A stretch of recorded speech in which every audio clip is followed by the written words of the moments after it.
Olá, hoje no 5º programa da série A Narrativa na Literatura para Crianças e Jovens, vamos falar sobre a narrativa poética. São nossas convidadas para o debate a professora da Universidade do Estado do Rio de Janeiro, Márcia Cabral, a escritora Rosiana Murray e a jornalista e escritora Socorro Acioli. O Salto para o Futuro já está no ar, participe você também do debate. Um texto que se apresenta muitas vezes em estrofes e versos, que pode ser lido, declamado ou até mesmo cantado. Estamos falando da poesia, o gênero literário que, segundo Caetano Veloso, está para a prosa, como o amor está para a amizade. A poesia não podia faltar na 11ª Jornada Nacional de Literatura de Passo Fundo, no Rio Grande do Sul. Um dos autores convidados foi o escritor e poeta Luiz Silva, conhecido como Cuti. Irmão, a minha irmandade nada tem de rosário. O meu Deus é revolucionário. Histórias libertárias ainda são narradas na maciez do escuro. Mas a poesia não é privilégio dos poetas. Seja criança ou adulto, quem não tem guardado na memória um trechinho de um poema? Poema que não sai da memória do Batatinha quando nasce, né? Esparma pelo chão, mamãezinha quando deita põe a mão no coração. Eu lembro de um poema, Mário Quintana. Todos esses que aí estão, atravancando o meu caminho, eles passarão, eu passarinho. É um poema do Fernando Pessoa, chama Tabacaria. Não sou nada, nunca serei nada, não posso querer ser nada. A parte isso tem em mim todos os sonhos do mundo. Menina bonita do vestido verde, me dá tua boca pra matar minha sede. A poesia, pelo tamanho, pelo descompromisso de contar uma história longa, então ela concentra ali, vamos dizer, maior brinquedo, maior alegria, e ela é quase assim, vamos dizer, a piada, né? Quase sempre uma brincadeira, assim, bem feita com a palavra, com a sonoridade da palavra. A disposição gráfica também do poema na página chama a atenção da criança. E são muitos os poetas que deixaram suas marcas no imaginário dos leitores. Do Cassimiro de Abreu, sobre a infância. Oh, que saudades que eu tenho da aurora da minha vida, da minha infância querida que os anos não trazem mais. Vinícius, eu sou feita de madeira, madeira matéria morta, mas não há coisa no mundo mais viva que uma porta. Menino Ensaboado, de Sérgio Caparelli. Menino está no banho, ora, essa não, escorregou o sabonete, escorregou até o chão. O que está fazendo, menino? Pegando o sabonete. E qual é a relação da poesia com as artes plásticas? Com a palavra, a artista plástica Maria Tomazelli. A poesia é muito parecida com a pintura, que eu faço pintura também, ou escultura, porque ela pega uma faceta e coloca essa faceta no centro do mundo, uma faceta da vida, das emoções humanas, e essa faceta é colocada como centro do mundo, como se fosse ampliada, muitas vezes ampliada, que no uso diário e na vida cotidiana passaria desapercebido.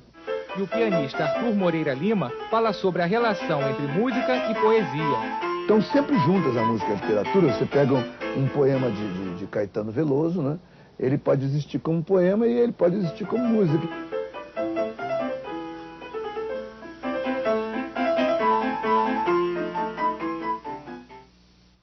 Bom, para começar a nossa conversa poética aqui no programa de hoje, gostaria de agradecer as nossas convidadas pela presença no Salto para o Futuro, começando pela Márcia Cabral, professora da Faculdade de Educação do Estado do Rio de Janeiro e do curso de Pedagogia da Faculdade Estácio de Sá. A Márcia já foi professora da Rede Municipal de Ensino aqui do Rio e coordenou o trabalho em salas de leitura. Atualmente, desenvolve uma pesquisa sobre a rede de bibliotecas populares no Rio de Janeiro, na cidade do Rio de Janeiro, e a formação de leitores. E a sua tese de doutorado foi uma pesquisa na área da história da leitura. Márcia, como é que o trabalho com poesia nas escolas permite aí a construção da sensibilidade? Bem, Murilo, eu penso que a questão da sensibilidade, ela é inerente a todo ser humano, né? E a escola é o espaço de encontros de seres humanos. E também o encontro das diferenças, das diferentes culturas. Só que esse ser humano muitas vezes está adormecido, ele está muito sobressaltado pelo dia a dia dos choques, né? Dessa experiência muitas vezes violenta que a gente assiste, né? E vivencia. Então eu acho que resgatar a poesia, que é o lugar do sensível, dos sentimentos, da imaginação criadora, o lugar onde a palavra muitas vezes ela é trabalhada por meio das metáforas, das figuras de linguagem, ou seja, do lugar do inusitado, do inesperado. Então é uma possibilidade de eu reencontrar esse lugar do sensível e do humano que é próprio e inerente de todo ser humano.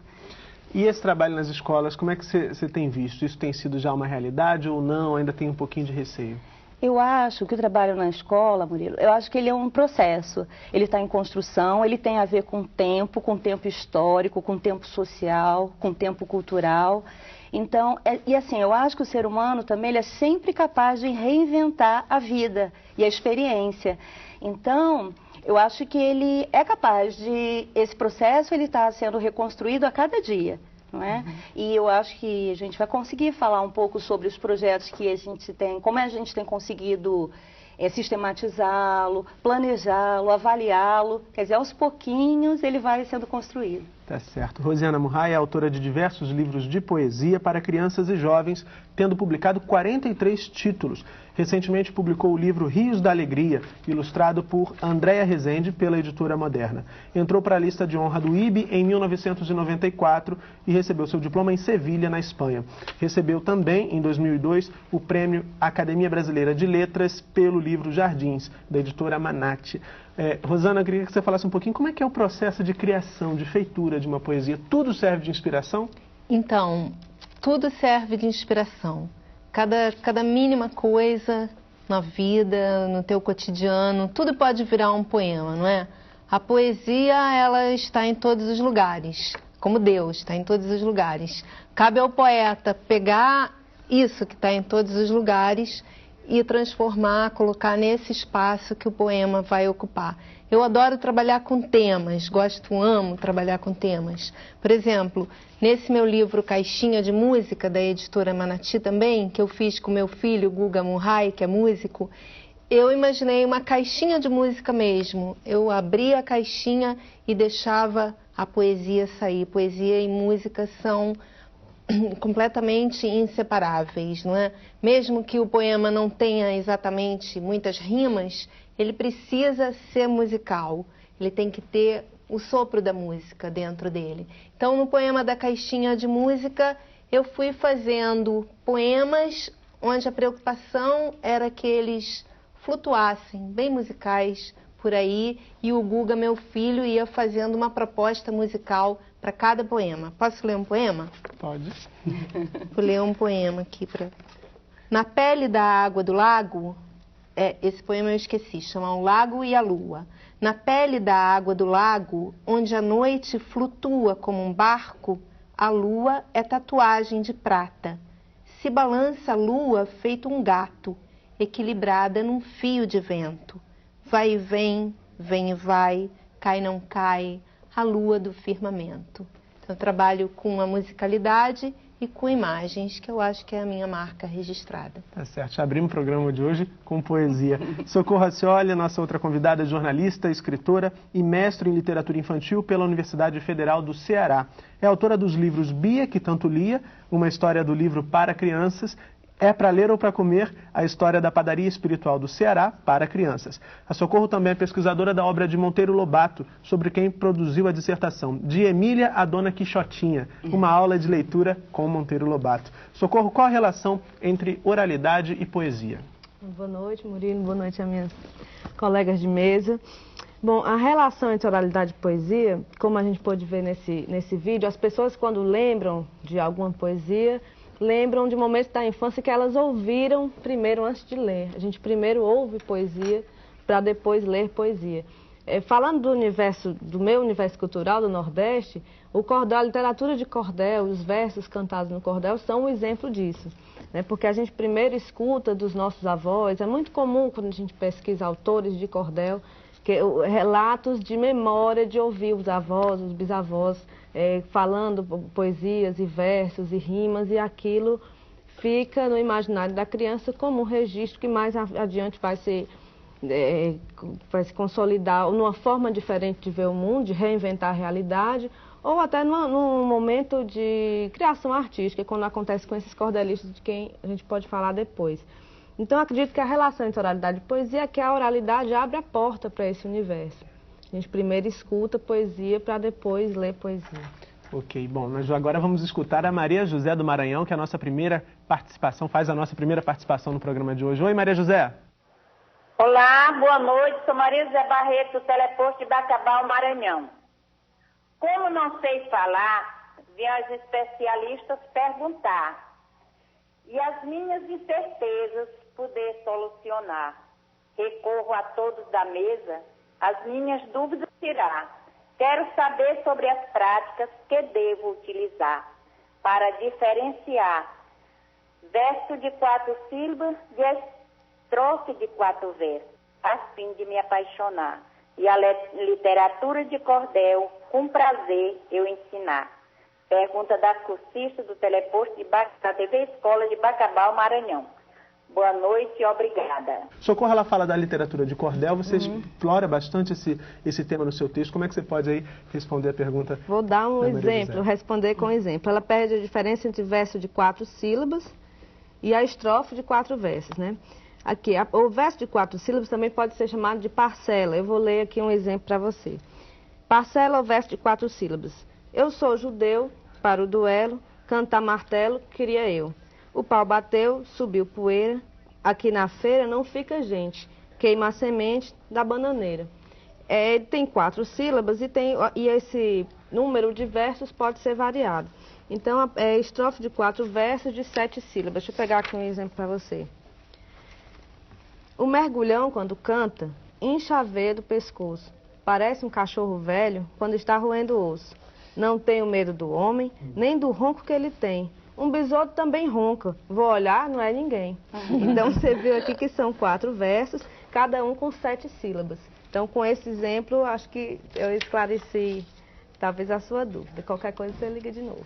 Tá certo. Bom, o pessoal está acessando a página do Salto para o Futuro, www.tvabrasil.com.br/salto, e a Zeile Maria de Tocantinópolis, lá no Tocantins, deixou uma pergunta aqui. O universo da leitura causa encantos surpreendentes. Como vencer desafios de ensinar a ler e escrever, interpretando, usando jornais, revistas, livros e textos que chamem a atenção e o interesse das crianças das séries iniciais? Márcia, eu gostaria que você falasse um pouquinho, trazendo um pouco a poesia para esse tipo de proposta que a Zeile aponta aqui no seu recado. Bom, eu acho que a Zeile fala de uma questão importante, que é assim, por mais que a gente esteja aqui no nosso programa tematizando a questão da poesia, a formação do leitor passa por diferentes gêneros textuais, né?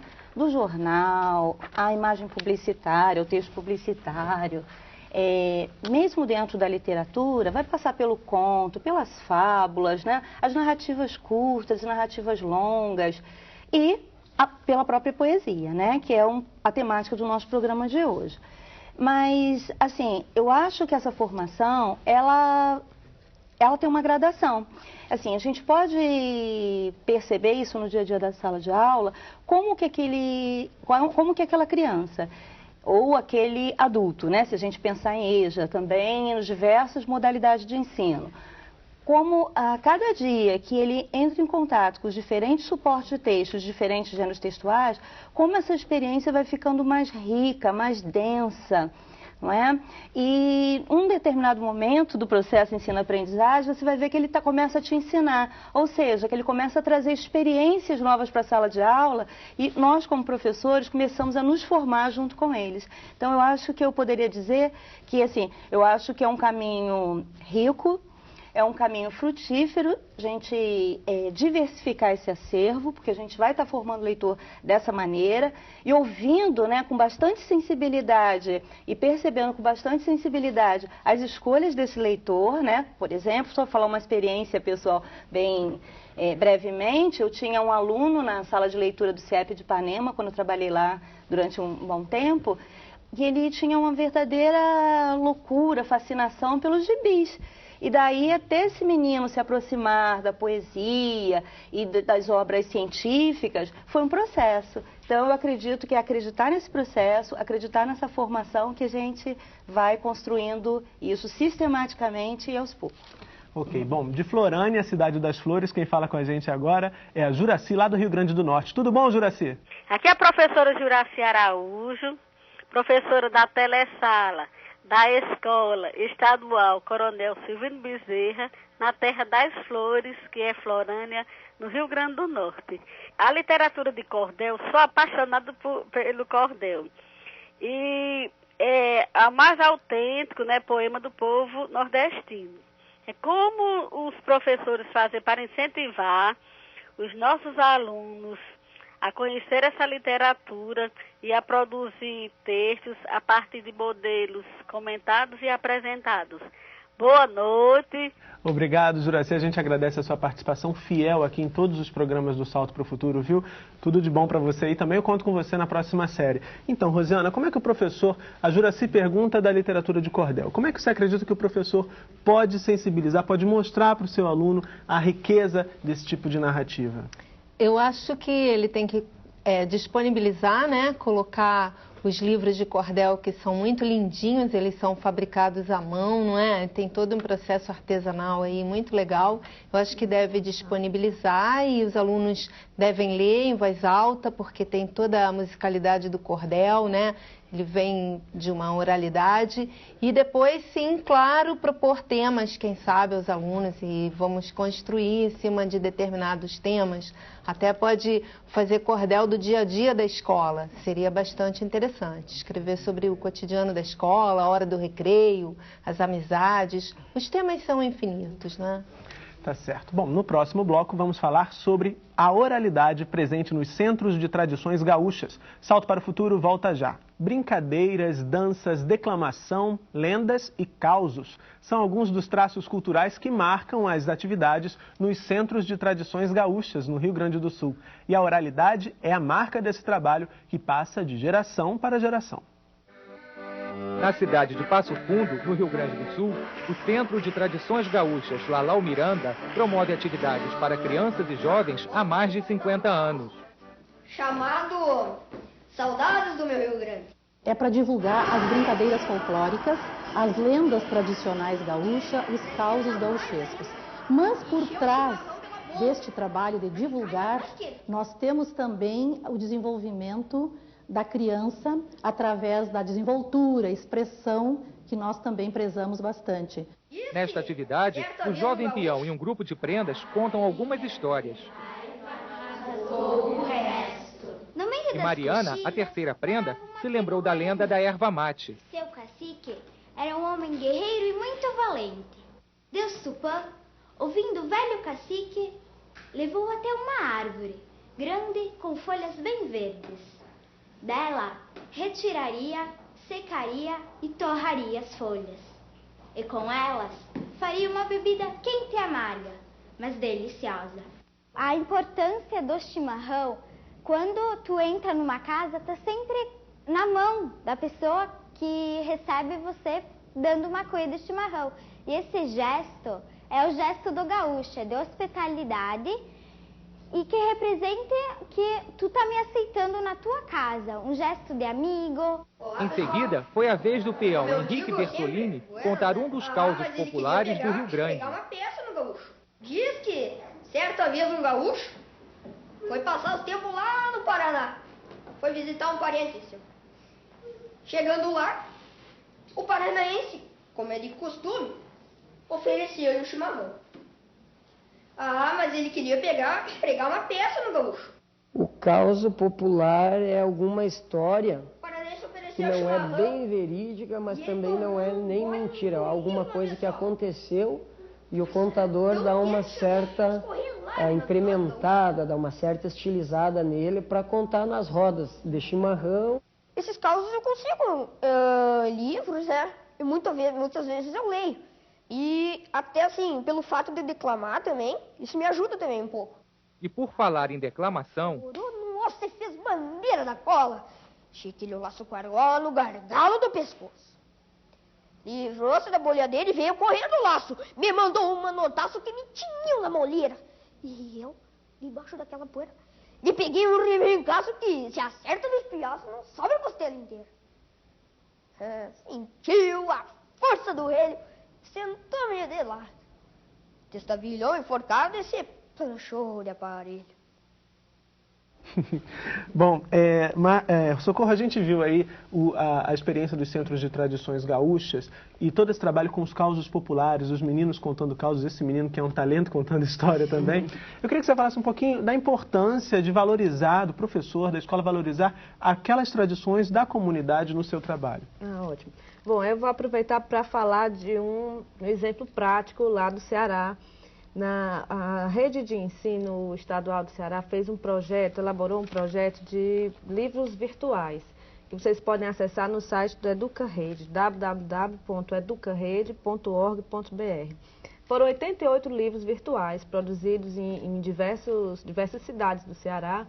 E o primeiro passo era uma pesquisa, os alunos tinham que elaborar, escolher um tema do universo cultural deles, de cada cidade. Então, eu tenho um exemplo aqui em Cordel, que é em Juazeiro, os alunos de Juazeiro decidiram fazer construir um cordel sobre a história de Juazeiro, que vocês sabem, o Padre Cícero, os romeiros, a tradição da chegada dos romeiros, que todo ano modifica completamente o cenário da cidade. Então, com a coordenação da professora Lucélia Mariano, que me concedeu uma entrevista antes de eu vir para cá, e a quem eu agradeço muito pela contribuição, me mostrou os resultados do trabalho feito pelos alunos. Os meninos construíram versos de cordel em cestilhas, que são os versos são estrofe de 6 versos, que foi o que eles encontraram de mais fácil. E esse trabalho está no site que você disse? Está no site. É www.educarede.org.br. O título desse trabalho que eu estou citando é A Estrada da Fé. Vocês têm lá um link para procurar os livros, pela ordem dos livros. Então, esse que eu estou falando é A Estrada da Fé. Deixa eu ler só um pouquinho. Que na terra do Padre Cícero tem a Praça do Romeiro. Lá é ponto de encontro de quem visita Juazeiro. Tem feira, artesanato, povo alegre e hospitaleiro. De lá se pode avistar a bonita igreja matriz. Na praça todos atentos, ouvindo o que o padre diz, reza, canta e louva a Deus e voltam para casa feliz. Então, são alunos de 8ª série que, para terminar, construir esse livro completo, eles fizeram uma pesquisa e eles disseram para a coordenadora que descobriram coisas que estavam ali perto deles, do universo deles, que eles não conheciam. Do detalhe da vestimenta dos romeiros, de como os romeiros, o que é que eles comem nos dias de romaria, onde é que eles ficam, onde é que eles dormem. Então, foi uma pesquisa que eles fizeram de cultural do universo deles, foi uma pesquisa de texto, porque eles leram cordéis, eles tiveram a ajuda de uma professora, de uma cordelista, e também uma pesquisa de vocabulário, que é uma coisa que os professores podem tentar fazer nas suas escolas. Ok, tá dada a dica. Bom, a participação agora é da Aparecida de Goiás. Tudo bom, Aparecida? Aqui é Aparecida, do teleposto Cora Coralina, da cidade de Goiás. A minha pergunta é, através da narrativa em verso, é mais fácil e divertido mostrar para o aluno o papel do cidadão, já que irá lidar com a sua realidade? Boa noite, muito obrigada. Obrigado, Aparecida, pela sua participação aqui no Salto para o Futuro. Rosiana, então, você acha que a narrativa em verso pode facilitar as coisas ali para o professor? Eu acho que sim, porque a poesia, ela desarruma as coisas. E a sala de aula, o universo escolar é muito arrumado. Então, eu acho que a poesia sempre entra transgredindo, não é? Tanto em forma de imagens, vocabulário. E é maravilhoso você dar uma desarrumada, ajuda a entender. Certo. Agora, Márcia, voltando um pouco ao vídeo, a Márcia também ficou fã daquele menino que aparece ali contando um caos e tal.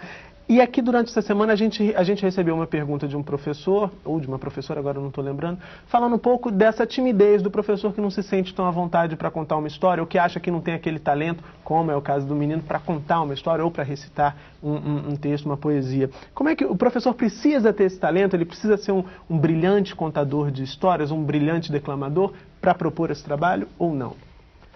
Olha, Murilo, eu creio que não. porque uma das questões que eu acho fundamentais na escola é a questão do respeito às diferenças. Então, é evidente que nós vamos lidar com crianças mais tímidas, com pessoas mais desenvoltas, mais falantes, e é possível que o próprio professor seja uma pessoa mais introvertida, mais tímida. E a leitura no próprio suporte do texto é uma leitura tão importante quanto a leitura memorizada e declamada. Então, é possível que na sala de aula a gente possa utilizar dos mais diferentes tipos de leitura. E isso acho que vai fazer um crescimento, vai proporcionar a formação, como eu falei um pouquinho antes. É muito interessante a gente pensar nesse processo de formação de ambas as partes. O professor está se formando e o aluno está se formando. Então, um aluno como aquele, né, um menino como aquele, que é um personagem, né, ele usa, até a gente comentava um pouquinho antes, né, que parece que ele muda de personalidade quando ele está declamando. Ele pode ser um professor, ele pode ser um elemento desencadeador da espontaneidade do próprio professor e dos outros colegas de turma. E até o professor vai notar naturalmente que à medida que o trabalho vai se desenvolvendo, ele não vai mais contar histórias ou ler, declamar as poesias da mesma forma como ele fazia no começo. Ah, com certeza, porque nós nos transformamos a partir da experiência e do contato com a experiência sensível, que é a arte, né? Eu queria, ainda falando com a Márcia, você tinha um projeto também que você desenvolveu numa outra comunidade, uma comunidade aqui do Rio de Janeiro. Eu queria que você falasse um pouquinho dessa experiência. Bem, esse projeto foi desenvolvido no CIEP de Ipanema, que comporta e assim acolhia, né, os alunos, principalmente da comunidade Pavãozinho e Cantagalo. E nós desenvolvemos um projeto a partir, né, de uma discussão ao longo de um semestre e dos centros de estudos com os professores, e aí contemplava de educação infantil à 8ª série. E o que foi aí o projeto, pela forte migração dos pais daqueles alunos, né, que moram naquela comunidade, então é uma forte migração do Nordeste e principalmente nós percebemos que o título do projeto foi escolhido pelos professores e pelas crianças, acabou sendo o Projeto Nordeste. Passa pela literatura, passou fortemente pela literatura de cordel, porque nós tivemos a possibilidade de não só produzir a literatura, os professores de língua portuguesa e de literatura, como também trabalhar um pouco a materialidade do impresso. Um pouco como a Rosiana tocou ainda há pouco, é um processo com um material bastante barato, um material bastante simples, e dessa simplicidade foi possível criar projetos inusitados, né? Produções inusitadas que a gente mal podia esperar. Quer dizer, teve um momento de culminância, que é o momento da comunidade para a escola e assistir um pouco aquela produção, a autoria daqueles alunos, dos professores, e as pessoas se valorizarem, dizer, olha como é que eu sou capaz de também produzir produção cultural, né? Agora, Rosiana, eu queria que você falasse pra gente quais são os principais desafios aí de escrever e de trabalhar, de escrever e trabalhar poesias com crianças e jovens. Essa é uma pergunta bastante complicada, né? Porque na hora que eu escrevo, eu não estou exatamente preocupada com isso. Eu estou mais preocupada em pegar aquela imagem que eu quero, aquela sonoridade, a musicalidade. Depois é que o poema vai chegar no meu leitor. E eu sinto que existe uma fome muito grande de poesia. Talvez porque a gente viva nessa sociedade louca e barulhenta, as pessoas precisam desse espaço de silêncio que é a poesia. Porque a poesia só pode ser ouvida quase que em silêncio, né? Ela precisa desse espaço. Eu sinto que existe essa fome incrível, porque cada vez mais os leitores me procuram, me escrevem pela internet, me mandam cartas pelo correio, pegam meus poemas e transformam, formatam os poemas, colocam imagens, música. Então, é um pouco como a Márcia falou, há uma necessidade muito grande de tocar essas cordas da sensibilidade, né? Há uma necessidade de ouvir essa voz da poesia, que é quase como um regato, um fio de água no meio dessa sociedade tão barulhenta. O leitor está pronto para a poesia, eu acho isso. Ok, e a gente está pronto para ouvir a participação da Ana Maria do Maranhão. Oi, Ana Maria. Oi, boa noite. Estou falando do teleposto da TV Escola de Bacabal, Maranhão. Quando os alunos não gostam de poesia, como devemos fazer para provocar nos mesmos o interesse pelos modelos, pelas formas métricas e pelas temáticas na área poética? Obrigado, Ana Maria, pela participação aqui no Salto para o Futuro. Socorro, então, quando o aluno não gosta de poesia, o professor deve insistir? Como é que deve ficar essa situação? Talvez o caminho seja tentar encontrar, ou na literatura de cordel, ou em outros tipos de texto poético, os assuntos próximos do universo dos alunos. Pois é, desculpa te interromper, mas só para poder colaborar. A gente falou já na primeira reportagem um pouco da música. A música não pode ser um viés professor? Pode ser, né? Pode ser uma aproximação de se ouvir primeiro a música e depois parar para pensar só na letra, nos versos, e assim fazer uma aproximação. Eu acho que é muito importante deixar que jogar a ideia, né? A gente está querendo falar de poesia, de poesia em sala de aula. Jogar a ideia, quais seriam as temáticas? Se a gente falar do cordel, que é o assunto mais palpitante da noite de hoje, os cordéis têm temáticas muito engraçadas. Eu agora passei por Recife para vir para cá e encontrei esse aqui, o cantador tá sem tema. É muito engraçado. É o poeta falando como é que ele se sente quando ele procura uma inspiração e não consegue encontrar. Tem alguns que a gente já tem,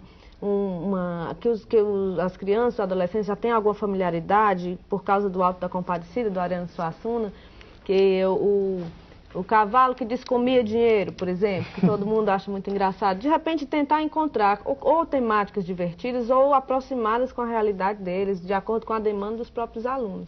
Eu acho que pode ser um bom caminho, e a música também.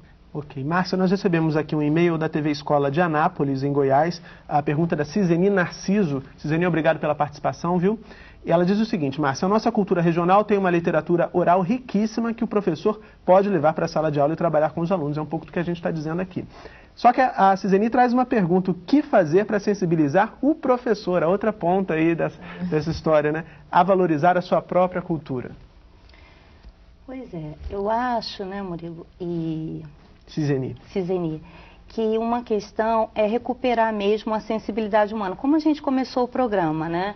A gente não tem tempo, essa formação às vezes é muito fragmentada, ou talvez bastante fragmentada, né? Pelo correr do relógio, pelos diversos compromissos, e acaba essa formação, ela ficando comprometida. Então eu acho que uma primeira questão é que um professor, para formar um aluno sensível por meio da poesia, ele deve ser um leitor de poesia.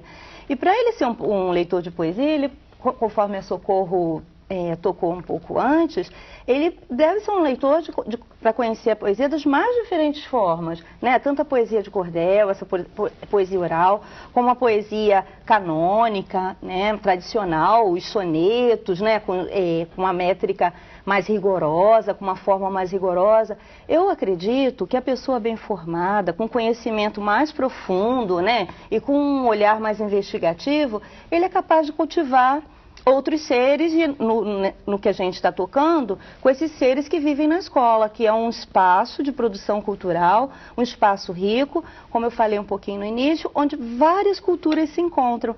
Então, só para tomar um pouquinho o que a gente assistiu no vídeo, né, onde a gente mal imagina que no Sul as pessoas contam causos e que esses causos são tão ricos. Aí a Socorro traz essa experiência do Nordeste do cordel, né, eu particularmente tenho uma experiência grande, porque a minha família é nordestina, então fui criada, né, nas férias, ouvindo, etc. e tal. Mas, assim, esse Brasil, ele é muito diverso, ele é muito rico, e a gente, às vezes, deixa de conhecer essa cultura e de valorizar essa cultura por desconhecimento. Mas eu acho que as fontes estão aí para serem conhecidas, exploradas e investigadas.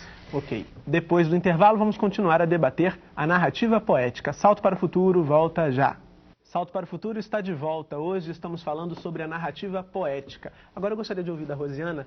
Rosiana, uma dica, assim, ou dicas, né, para os professores que estão aí nos assistindo, que estão sensibilizados para começar a desenvolver esse trabalho com a poesia em sala de aula. Quais são os critérios? O que ele deve observar? na hora de escolher os livros para poder começar esse trabalho? Eu acho que a Socorro tocou num ponto importante quando ela fala do universo e da temática, não é? Então, a gente tem poetas maravilhosos que estão pertinho do universo das crianças, trabalharam magnificamente com isso, tipo Vinícius de Moraes, a Cecília Meirelles com isso ou aquilo, uma maneira linda de começar, né? Eu sou muito a favor de que o professor chegue com um poema e apenas leia o poema e deixe a criança sentir o poema. Não precisa fazer nada com ele, não precisa fazer malabarismo, nem se jogar de cima de um trapézio. Basta ler o poema e deixar o aluno sentir. A gente também tem o Manuel Bandeira com poemas tão simples e tão musicais e tão lindos. Temos um acervo maravilhoso e depois que o governo distribuiu Literatura em Minha Casa, qualquer professor na sua escola deve ter acesso a bastante poesia. Eu acho que tem que oferecer um cardápio bastante diversificado, como a Márcia falou, e ler muita poesia para eles, de repente, sem obedecer a nenhuma regra, porque a poesia é exatamente isso, ela está aí para quebrar as regras. Agora você tocou, desculpa te interromper também de novo, você tocou num ponto aí que é interessante, os professores perguntaram muito ao longo dessa semana, aqui nessa série, o que se deve fazer depois? Quer dizer, ele leva o texto, faz a leitura para os alunos, ele precisa tentar interpretar com os alunos aquele texto, ele precisa ou não, deve ser só aquela apreciação, deve ser só prazer. Eu acho que ele deve ler o poema, os alunos podem ler em voz alta, todo mundo junto, eles adoram, amam, tipo um jogral, e de repente se pode conversar sobre o poema, conversar aonde que tocou, o que veio, que associações você faz, você pode fazer um bate-papo sobre o poema, os alunos podem ilustrar o poema, podem tentar musicar o poema, podem tentar decorar o poema, tem tantas maneiras de trabalhar com isso, mas o que eu queria sugerir era que o professor, de repente, colocasse o poema num momento inusitado.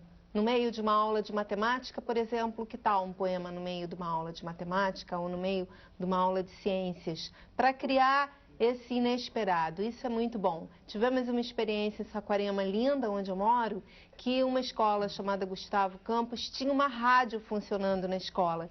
E a gente criou um programa na rádio que era 1 minuto de poesia, todo dia. Então, lá pelas tantas, a gente soltava um poema, só que não era na hora do recreio. Então, o poema invadia todos os espaços da escola, entrava pelas salas de aula e o professor de matemática levava aquele susto.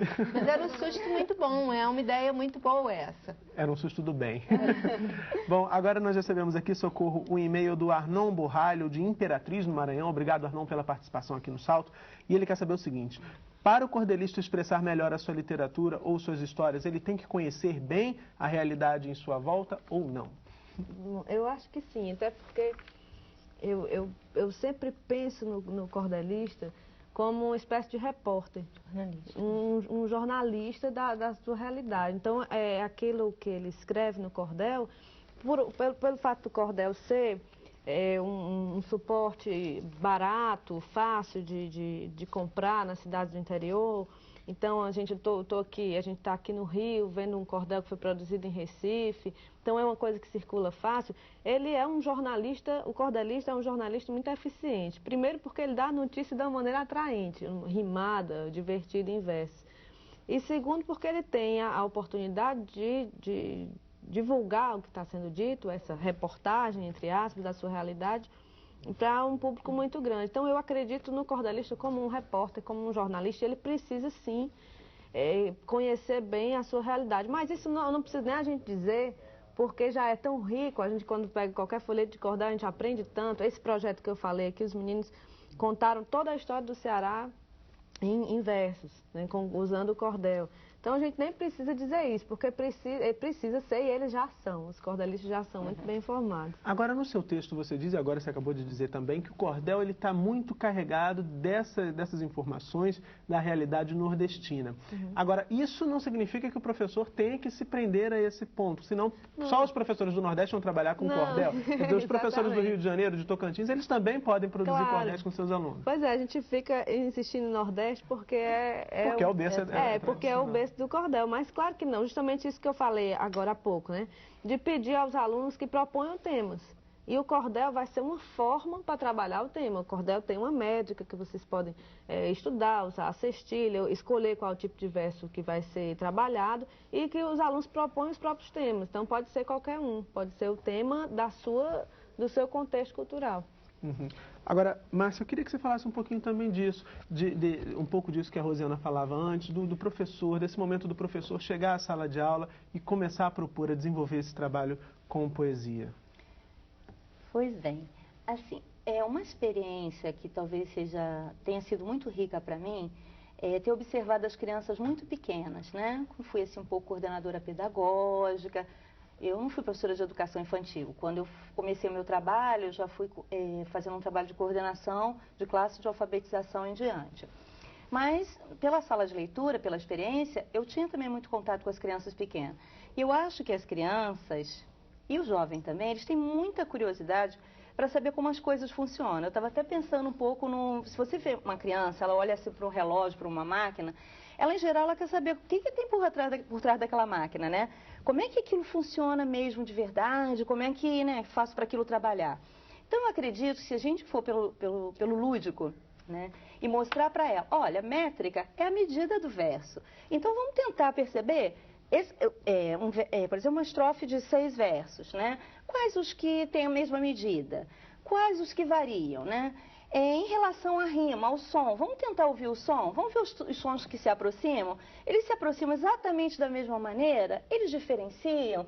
E daí a gente vai conseguir trabalhar com eles e construir o conceito de rimas, de rimas exatas, de rimas que não são tão exatas assim, que na tradição, né, na historiografia literária, isso foi uma experiência humana, uma experiência importante. Então, assim, eu não digo que a gente tenha que trabalhar enfatizando, né, uma grande crítica que a gente faz é tornar a poesia ou a literatura matéria para se ensinar gramática, né, um pretexto para se ensinar alguma coisa, porque ela em si é alguma coisa, é uma coisa muito importante, todos aqui já falaram, né, pela experiência sensível e tudo mais.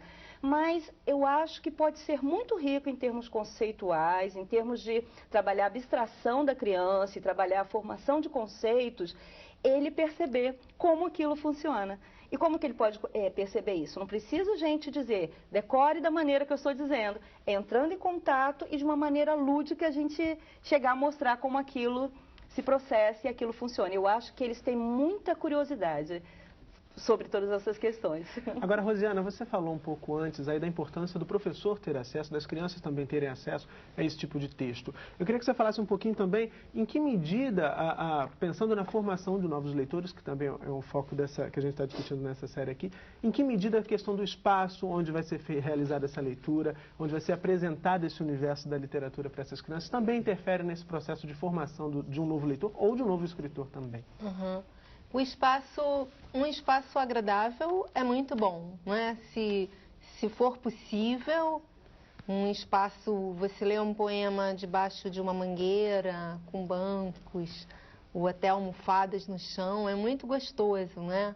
Mas, mesmo assim, o espaço é secundário, porque o importante é você mergulhar no poema e, de repente, você mergulha no poema em qualquer espaço. Se o professor puder tornar o espaço da leitura agradável, ótimo. Mas se ele de jeito nenhum tiver acesso a isso, qualquer lugar é lugar para se ler, para entrar em contato com a poesia, eu acho. Ok, a gente está chegando aqui na reta final do Salto para o Futuro. Eu gostaria de ouvir as considerações finais da Socorro sobre o que a gente discutiu no programa de hoje. São muitas. Tentando resumir, eu acho que o professor, o grande desafio repetindo aqui, juntando tudo que a gente disse, é tornar essa experiência de ouvir poesia, de ouvir o texto poético, o mais agradável possível, sem forçar uma forma correta de ler, sem dizer que o certo é declamar, que tem que ser declamado, que tem que interpretar. Cada um faz do seu jeito, dentro do seu universo, como a Rosiana fala, no ambiente que for possível. E sempre tentando tornar agradável, aproximando essa leitura do universo das crianças.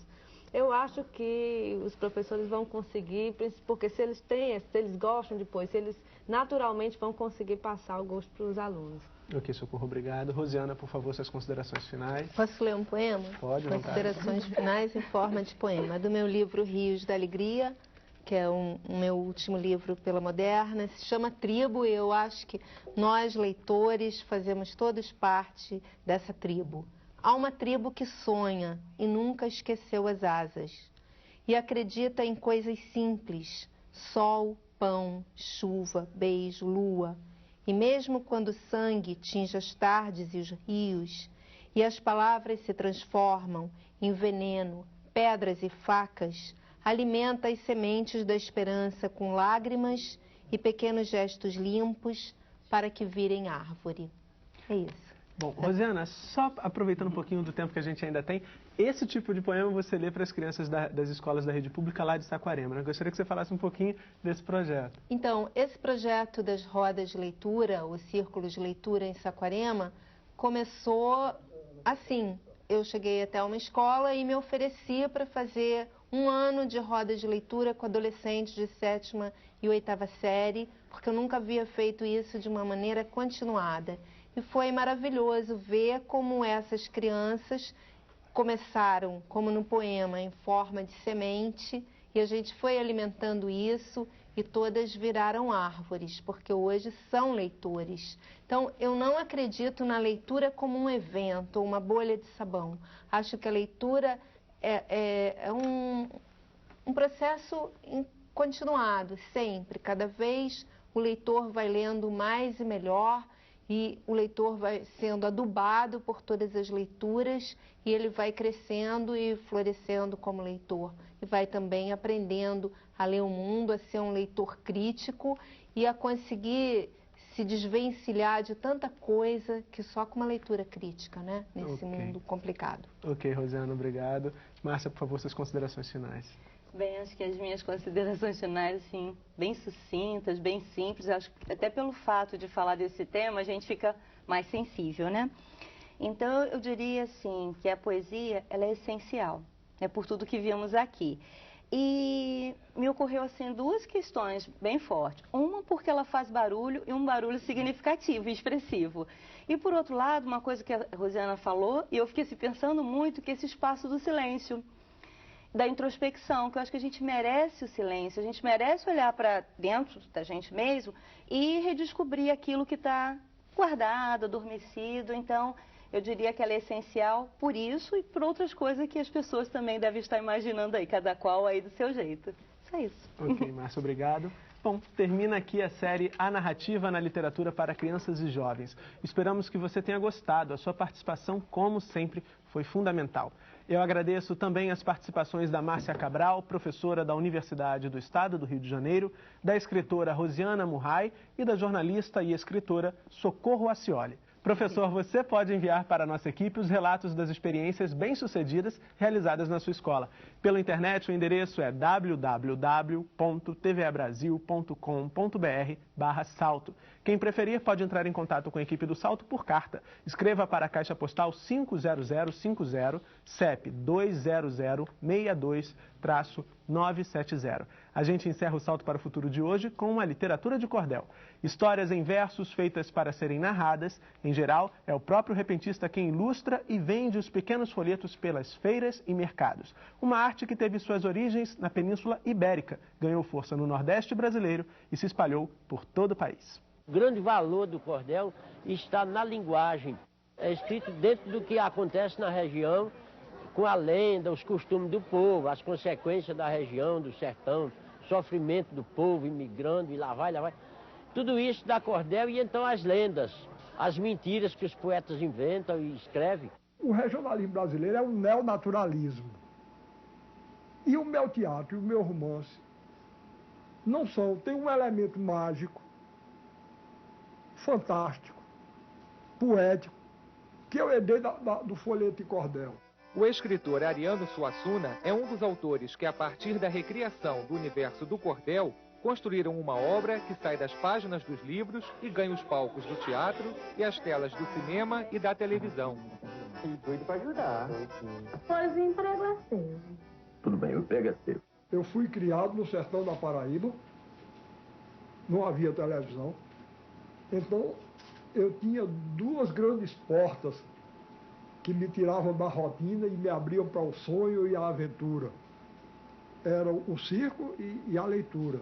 O cordelista José Francisco Borges, ou simplesmente J. Borges, como prefere ser chamado, é outro escritor que carrega as marcas de suas primeiras leituras. Tempo passado, quando eu era criança, nos anos 40, não existia televisão, a gente não tínhamos acesso ao rádio, não possuímos rádio, não tinha acesso ao jornal, a livro, revista, nada.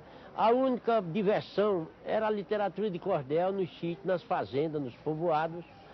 E então o pessoal da zona rural, quando ia para a feira, comprava o cordel por duas finalidades. Para saber das notícias, que era o jornal da época, para a zona rural, e também para se divertir.